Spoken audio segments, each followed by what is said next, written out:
What do you think about Peterson, Spence? I think that it's a tough fight.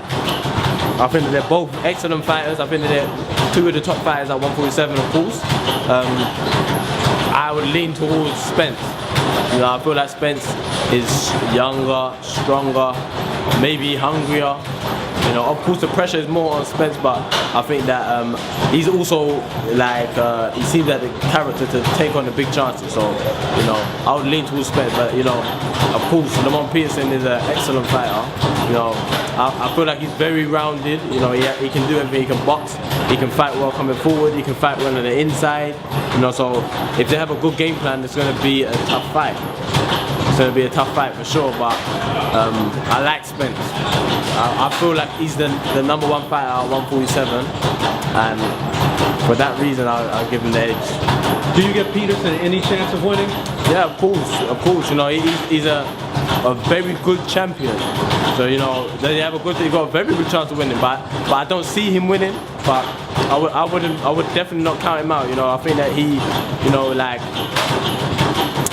he's a little older, but he also has the experience. He has big fight experience, and that's going to work in his favour. You know, I think he's seen most everything, and we've seen him in against pressure fighters. We've seen him in against, you know, boxers, and he can do everything. So he has a very good chance. And you never know. Sometimes styles make fights, and he may have enough of everything that could give Spence a lot of problems. But I've been very impressed with Errol Spence, so you know, I like Spence. Now you say Spence is number one at 147.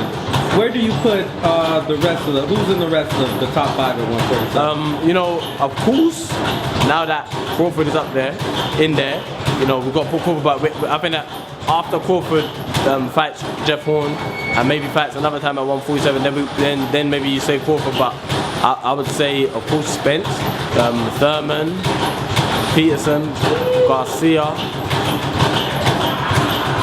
They would be the top four for me, and then although Jeff Horn is a champion, I wouldn't.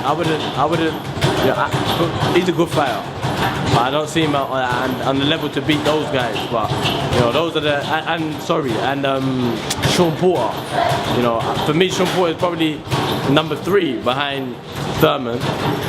If Jeff Horn beats Terrence Crawford, where does he go on the pound for pound list? Boy, well, you know, for me, he didn't beat Pacquiao, but you know, if he can beat Crawford, of course, you got to put him up there. That means that if he can beat Crawford, he should have a good chance against most other fighters in the world. But for me, the chances of him beating Crawford is very slim. I don't see him beating Terrence Crawford. Well, let's take a guy like Seren Visi. I don't think too many people saw him beating Chocolatito. Yeah. Did it twice, second time a knockout. Yeah. Do you think he should be ranked a little higher on the pound for pound list? I think they have him at somewhere between 8 and 10 right now. I don't think he should be ranked any higher than that because you know, he beat Chocolatito. The first fight was very close. The second fight he knocked him out. But I feel that Chocolatito was on the way down, you know.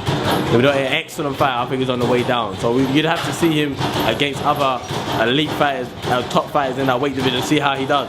You know, if he beats them 2, of course you got to put him in the top 10. But if he beats them 2, then you put him up higher. But for now, I think like that 8 or 10 is between 8 and 10. That's where he should be, I think.